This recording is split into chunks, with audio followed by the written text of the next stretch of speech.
Therefore, an agricultural civilization is much more able to sustain an army than a nomadic one. This, however, is not a key difference. The agricultural revolution took off at about the same time in Europe, Africa, the Americas, and Asia. But this set the stage for other key developmental differences. One concept this book explains is the concept of a continental axis, that is a straight line across the surface of the Earth, curved only with the curvature of the Earth, between a continent's two most distant points. In the Americas and Africa, this axis runs mainly north and south. In Eurasia and Australia, it runs mainly east and west. But this east and west continental axis is much longer in the one than the other. Now, what does that mean? Well, this equated to a major agricultural advantage for civilizations in Europe and those at the same latitudes of Asia, in regions which today we call Kazakhstan, Mongolia, and northern China. After all, the latitude at which a plant typically grows directly affects the amount of sunlight it gets and how that amount changes through the course of the year. So any given plant adapts much more readily to changes in longitude than changes in latitude. Plants growing in the eastern end of Europe, in, say, Portugal, are much more able to make the transition to the Korean peninsula and vice versa than plants adapted to Canada are able to suddenly be cultivated in Ecuador. Therefore, given the much greater variety of plants which are naturally going to arise along the Eurasian axis, and given the far greater ease with which those plants are adapted to grow in regions further east and west than in regions further north and south, this resulted in a greater variety of crops which could be grown in Europe and Asia, making civilizations in both regions much more able to adapt to environmental changes the like of which would impact their food supply. This made European and Asian civilizations over the centuries much more able than civilizations in other parts of the world to weather environmental changes that impeded the growth of certain crops. Now, the relevance of this part will not be immediately apparent, but consider the cheetah. Its mating practices usually entail 3 or 4 males, chasing the same female across miles of open country. This is necessary in order to get the blood circulating in the female's reproductive organs. She is, in fact, unable to conceive unless this chase takes place first. Now, in order for us to domesticate an animal, we must be able to persuade that animal to breed in captivity. Breeding cheetahs in captivity would require the construction and continuous maintenance of a cage several miles long, an undertaking for which I am hard-pressed to think of any organizations that both have the funds and would find it worth the expense. Thus, there are practical limitations preventing cheetahs from being domesticated. The larger animals of Africa are replete with such limitations. It doesn't usually entail a chase, but all of Africa's largest animals have reproductive practices which depend utterly on factors which cannot be practically duplicated in captivity. Animals like the elephant, wildebeest, and water buffalo can be tamed, but not usually domesticated. That is, we can capture a single animal of the species and train it to survive in captivity, but we are prevented by practical limitations from reproducing them there, at least until the last couple centuries. If an animal can't be domesticated, it can't be drafted. It can't be used to pull wagons, chariots, or plows on a regular basis on a national level.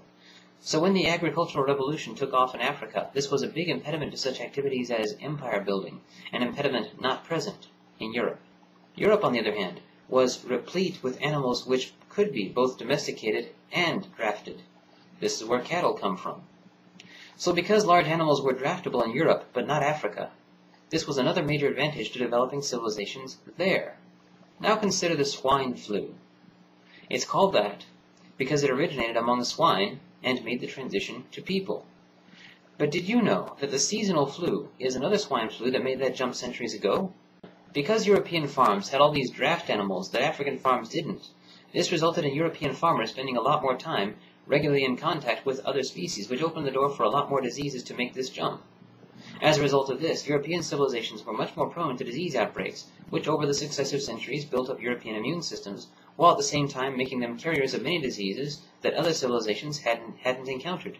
So when they encountered those other civilizations, they usually brought devastating disease, while suffering a great deal less from whatever diseases those other civilizations might be carrying. Now consider the wheel. The wheel, interestingly enough, was invented in 2 locations by 2 different cultures, independently of one another. That is, they were not in contact at the time. One was a people in Europe whose name I don't know, and the other was the Incas in modern-day Peru. But the wheel didn't benefit the Incas the way it benefited the European civilization. Of course, the Europeans, being surrounded with all these draft animals, were very quick to develop wagons for carrying supplies relatively quickly over relatively great distances, while the Incas didn't have this option. The Incas had the wheel, but they were in the mountains of South America, and the nearest animal capable of pulling a wagon was the buffalo, thousands of miles away on the plains of North America. And then, of course, there's paper, an invention from ancient China. Paper enables a civilization to design machines, draw maps, and to develop and maintain a written language, which is necessary in order to maintain records, expound at length on highly abstract ideas, minimize miscommunications over great distances, foster innovation, and many other functions. This development helped China to get quite a long head start on everyone, which lasted for centuries. Indeed, Chinese ships had reached all corners of Europe by the time Europeans had only begun to experiment with shipping. But then came a day when the ruling regime in China, a regime which greatly supported shipping, was replaced by another regime which didn't support shipping at all. This regime called back all of China's ships, decommissioned them, and dismantled China's ports, thus leaving the door wide open for Chinese shipping accomplishments to be surpassed by European shipping accomplishments. This event, though, was not in much danger of being repeated in Europe, because Europe was not unified under one particular government. Christopher Columbus had many governments to choose from. He asked one government to sponsor his voyage, and they refused. Then he asked another, and they refused. He kept asking different governments, and finally found one that agreed, and that's how European civilization first made contact with the Americas. Now, one thing I find especially interesting is how Jared Diamond uses this part to make an argument against too unified a government. After all, having Europe divided in this fashion gave each European nation a vested interest in maintaining its exploration efforts, lest its failure to do so allowed it to be overtaken by the exploration efforts of other European countries. But much of this is adjacent to the main point of the book. The question he addresses is, how come it was European civilizations which conquered Africa and the Americas and not the other way around? A very interesting consequence of that answer is, with just a few environmental differences, it very well could have been the other way around.